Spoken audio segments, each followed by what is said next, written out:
ਉਧਰ ਯੂਐਨ ਦੀ world food programme ਆ, ਉਹਨਾਂ ਨੇ ਚੇਤਾਵਨੀ ਦਿੱਤੀ ਆ ਵੀ ਇਸ ਲੜਾਈ ਦੇ ਚੱਲਦਿਆਂ ਜਿਹੜੇ ਲੋਕ ਭੁੱਖਮਰੀ ਦੇ ਸ਼ਿਕਾਰ ਦੇ ਬਿਲਕੁਲ ਕਗਾਰ ਦੇ ਉੱਤੇ ਸੀਗੇ, ਤੇ ਜੇ ਕਹਿੰਦੇ ਵੀ ਇਹ ਲੜਾਈ ਇਦਾਂ ਹੀ ਚੱਲਦੀ ਰਹੀ ਜਿਸ ਨੇ ਗਲੋਬਲ ਇਕਨੋਮੀ ਦੇ ਉੱਤੇ ਅਸਰ ਪਾਉਣਾ ਆ, ਉਹਨਾਂ ਲੋਕਾਂ ਨੂੰ ਜਿਹੜਾ ਭੁੱਖਮਰੀ ਦੇ ਵਿੱਚ ਜਾਣਾ ਪੈ ਸਕਦਾ ਆ, ਵੀ ਉਸ ਦਾ ਸ਼ਿਕਾਰ ਹੋ ਜਾਣਗੇ। ਕਹਿੰਦੇ ਵੀ 45 ਮਿਲੀਅਨ ਲੋਕ ਭੁੱਖਮਰੀ ਦਾ ਸ਼ਿਕਾਰ ਹੋ ਜਾਣਗੇ ਫੂਡ ਇਨਸਿਕਿਉਰਿਟੀ ਦੇ ਤੌਰ ਦੇ ਉੱਤੇ ਇਸ ਸਾਲ ਦੇ ਮੱਧ ਤੱਕ, ਮਿਡਲ ਤੱਕ, ਜੇ ਤੇਲ ਦੀਆਂ ਕੀਮਤਾਂ ਲਗਾਤਾਰ $100 ਤੋਂ ਉੱਤੇ ਜਿਹੜੀਆਂ ਉਹ ਚੱਲਦੀਆਂ ਰਹੀਆਂ ਹੈਗੀਆਂ। ਸੋ ਕਹਿੰਦੇ ਵੀ ਇਸ ਤੋਂ ਇਲਾਵਾ 318 ਮਿਲੀਅਨ, ਪੂਰੀ ਦੁਨੀਆ ਦੀ ਆਪਾਂ ਗੱਲ ਕਰ ਰਹੇ ਹਾਂ, ਵੀ 318 ਮਿਲੀਅਨ ਅਜਿਹੇ ਲੋਕ ਨੇ ਜਿਨ੍ਹਾਂ ਦੇ ਲਈ ਆਲਰੇਡੀ ਫੂਡ ਦੀ ਇਨਸਿਕਿਉਰਿਟੀ ਦਾ ਖਤਰਾ ਜਿਹੜਾ ਆ ਉਹ ਬਣਿਆ ਜਿਹੜਾ ਉਹ ਹੈਗਾ ਆ। ਸੋ ਕਹਿੰਦੇ ਵੀ ਜੇ ਲੜਾਈ ਵੱਧਦੀ ਰਹੀ ਤਾਂ ਦੁਨੀਆ ਦੇ ਵਿੱਚ ਇਹਨਾਂ ਇਲਾਕਿਆਂ ਦੇ ਵਿੱਚ ਜਿਹੜੇ ਆਲਰੇਡੀ ਫੂਡ ਦੇ ਘਰੋਂ ਜੂਝ ਰਹੇ ਆ, ਉਹਨਾਂ ਦੇ ਉੱਥੇ ਜਿਹੜੀ ਆ ਭੁੱਖਮਰੀ ਫੈਲਣ ਦਾ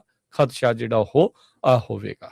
ਜੀ ਜੀ ਟਰੰਪ ਹੁਣੀ ਕੋਸ਼ਿਸ਼ ਕਰ ਰਿਹਾ ਆ ਵੀ ਕੋਲੀਸ਼ਨ ਬਣਾਈ ਜਾ ਸਕੇ ਤਾਂ ਕਿ ਸਟੇਟ ਆਫ ਹਾਰਮਜ਼ ਉਸ ਨੂੰ ਖੋਲਿਆ ਜਾ ਸਕੇ, ਕਿਉਂਕਿ ਸਾਰੀ ਦੁਨੀਆ ਦੇ ਵਿੱਚ ਤੇਲ ਨੂੰ ਲੈ ਕੇ ਹਾਹਾਕਾਰ ਮਚੀ ਹੋਈ ਹੈ। ਕਹਿੰਦੇ ਜੇ 3-4 ਵੀਕ ਇਦਾਂ ਚੱਲਦਾ ਰਿਹਾ ਤੇ ਰਿਸੈਸ਼ਨ ਬਹੁਤ ਜਲਦੀ ਆ ਸਕਦਾ ਹੈ ਪੂਰੇ ਵਰਲਡ ਲੈਵਲ ਤੇ, ਕਿਉਂਕਿ ਸਾਰਾ ਕੁਝ ਤਾਂ ਤੇਲ ਦੇ ਉੱਤੇ ਹੀ ਡਿਪੈਂਡ ਕਰਦਾ ਹੈਗਾ, ਟਰਾਂਸਪੋਰਟੇਸ਼ਨ ਤੇ। ਸੋ ਸਟੇਟ ਆਫ ਹਾਰਮਜ਼ ਇਸ ਟਾਈਮ ਕਲੋਜ਼ ਆ।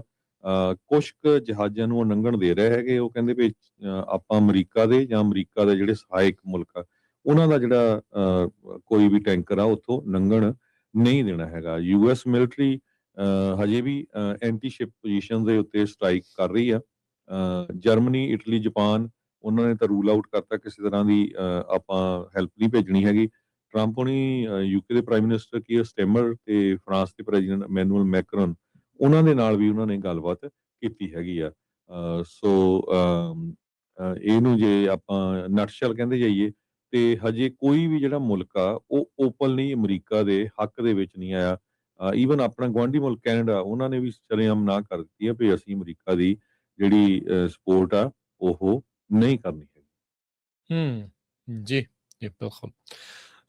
ਉਧਰ ਯੂਐਨ ਦੀ ਵਰਲਡ ਫੂਡ ਪ੍ਰੋਗਰਾਮ ਆ, ਉਹਨਾਂ ਨੇ ਚੇਤਾਵਨੀ ਦਿੱਤੀ ਆ ਵੀ ਇਸ ਲੜਾਈ ਦੇ ਚੱਲਦਿਆਂ ਜਿਹੜੇ ਲੋਕ ਭੁੱਖਮਰੀ ਦੇ ਸ਼ਿਕਾਰ ਦੇ ਬਿਲਕੁਲ ਕਗਾਰ ਦੇ ਉੱਤੇ ਸੀਗੇ, ਤੇ ਜੇ ਕਹਿੰਦੇ ਵੀ ਇਹ ਲੜਾਈ ਇਦਾਂ ਹੀ ਚੱਲਦੀ ਰਹੀ ਜਿਸ ਨੇ ਗਲੋਬਲ ਇਕਨੋਮੀ ਦੇ ਉੱਤੇ ਅਸਰ ਪਾਉਣਾ ਆ, ਉਹਨਾਂ ਲੋਕਾਂ ਨੂੰ ਜਿਹੜਾ ਭੁੱਖਮਰੀ ਦੇ ਵਿੱਚ ਜਾਣਾ ਪੈ ਸਕਦਾ ਆ, ਵੀ ਉਸ ਦਾ ਸ਼ਿਕਾਰ ਹੋ ਜਾਣਗੇ। ਕਹਿੰਦੇ ਵੀ 45 ਮਿਲੀਅਨ ਲੋਕ ਭੁੱਖਮਰੀ ਦਾ ਸ਼ਿਕਾਰ ਹੋ ਜਾਣਗੇ ਫੂਡ ਇਨਸਿਕਿਉਰਿਟੀ ਦੇ ਤੌਰ ਦੇ ਉੱਤੇ ਇਸ ਸਾਲ ਦੇ ਮੱਧ ਤੱਕ, ਮਿਡਲ ਤੱਕ, ਜੇ ਤੇਲ ਦੀਆਂ ਕੀਮਤਾਂ ਲਗਾਤਾਰ $100 ਤੋਂ ਉੱਤੇ ਜਿਹੜੀਆਂ ਉਹ ਚੱਲਦੀਆਂ ਰਹੀਆਂ ਹੈਗੀਆਂ। ਸੋ ਕਹਿੰਦੇ ਵੀ ਇਸ ਤੋਂ ਇਲਾਵਾ 318 ਮਿਲੀਅਨ, ਪੂਰੀ ਦੁਨੀਆ ਦੀ ਆਪਾਂ ਗੱਲ ਕਰ ਰਹੇ ਹਾਂ, ਵੀ 318 ਮਿਲੀਅਨ ਅਜਿਹੇ ਲੋਕ ਨੇ ਜਿਨ੍ਹਾਂ ਦੇ ਲਈ ਆਲਰੇਡੀ ਫੂਡ ਦੀ ਇਨਸਿਕਿਉਰਿਟੀ ਦਾ ਖਤਰਾ ਜਿਹੜਾ ਆ ਉਹ ਬਣਿਆ ਜਿਹੜਾ ਉਹ ਹੈਗਾ ਆ। ਸੋ ਕਹਿੰਦੇ ਵੀ ਜੇ ਲੜਾਈ ਵੱਧਦੀ ਰਹੀ ਤਾਂ ਦੁਨੀਆ ਦੇ ਵਿੱਚ ਇਹਨਾਂ ਇਲਾਕਿਆਂ ਦੇ ਵਿੱਚ ਜਿਹੜੇ ਆਲਰੇਡੀ ਫੂਡ ਦੇ ਘਰੋਂ ਜੂਝ ਰਹੇ ਆ, ਉਹਨਾਂ ਦੇ ਉੱਥੇ ਜਿਹੜੀ ਆ ਭੁੱਖਮਰੀ ਫੈਲਣ ਦਾ ਖਦਸ਼ਾ ਜਿਹੜਾ ਉਹ ਹੋਵੇਗਾ। ਜੀ ਜੀ ਟਰੰਪ ਹੁਣੀ ਕੋਸ਼ਿਸ਼ ਕਰ ਰਿਹਾ ਆ ਵੀ ਕੋਲੀਸ਼ਨ ਬਣਾਈ ਜਾ ਸਕੇ ਤਾਂ ਕਿ ਸਟੇਟ ਆਫ ਹਾਰਮਜ਼ ਉਸ ਨੂੰ ਖੋਲਿਆ ਜਾ ਸਕੇ, ਕਿਉਂਕਿ ਸਾਰੀ ਦੁਨੀਆ ਦੇ ਵਿੱਚ ਤੇਲ ਨੂੰ ਲੈ ਕੇ ਹਾਹਾਕਾਰ ਮਚੀ ਹੋਈ ਹੈ। ਕਹਿੰਦੇ ਜੇ 3-4 ਵੀਕ ਇਦਾਂ ਚੱਲਦਾ ਰਿਹਾ ਤੇ ਰਿਸੈਸ਼ਨ ਬਹੁਤ ਜਲਦੀ ਆ ਸਕਦਾ ਹੈ ਪੂਰੇ ਵਰਲਡ ਲੈਵਲ ਤੇ, ਕਿਉਂਕਿ ਸਾਰਾ ਕੁਝ ਤਾਂ ਤੇਲ ਦੇ ਉੱਤੇ ਹੀ ਡਿਪੈਂਡ ਕਰਦਾ ਹੈਗਾ, ਟਰਾਂਸਪੋਰਟੇਸ਼ਨ ਤੇ। ਸੋ ਸਟੇਟ ਆਫ ਹਾਰਮਜ਼ ਇਸ ਟਾਈਮ ਕਲੋਜ਼ ਆ। ਕੁਛ ਕੁ ਜਹਾਜ਼ਾਂ ਨੂੰ ਉਹ ਲੰਘਣ ਦੇ ਰਹੇ ਹੈਗੇ। ਉਹ ਕਹਿੰਦੇ ਵੀ ਆਪਾਂ ਅਮਰੀਕਾ ਦੇ ਜਾਂ ਅਮਰੀਕਾ ਦੇ ਜਿਹੜੇ ਸਹਾਇਕ ਮੁਲਕ ਆ ਉਹਨਾਂ ਦਾ ਜਿਹੜਾ ਕੋਈ ਵੀ ਟੈਂਕਰ ਆ ਉੱਥੋਂ ਲੰਘਣ ਨਹੀਂ ਦੇਣਾ ਹੈਗਾ। ਯੂਐਸ ਮਿਲਟਰੀ ਹਜੇ ਵੀ ਐਂਟੀ ਸ਼ਿਪ ਪੋਜੀਸ਼ਨ ਦੇ ਉੱਤੇ ਸਟ੍ਰਾਈਕ ਕਰ ਰਹੀ ਆ। ਜਰਮਨੀ, ਇਟਲੀ, ਜਾਪਾਨ, ਉਹਨਾਂ ਨੇ ਤਾਂ ਰੂਲ ਆਊਟ ਕਰਤਾ ਕਿਸੇ ਤਰ੍ਹਾਂ ਦੀ ਆਪਾਂ ਹੈਲਪ ਨਹੀਂ ਭੇਜਣੀ ਹੈਗੀ।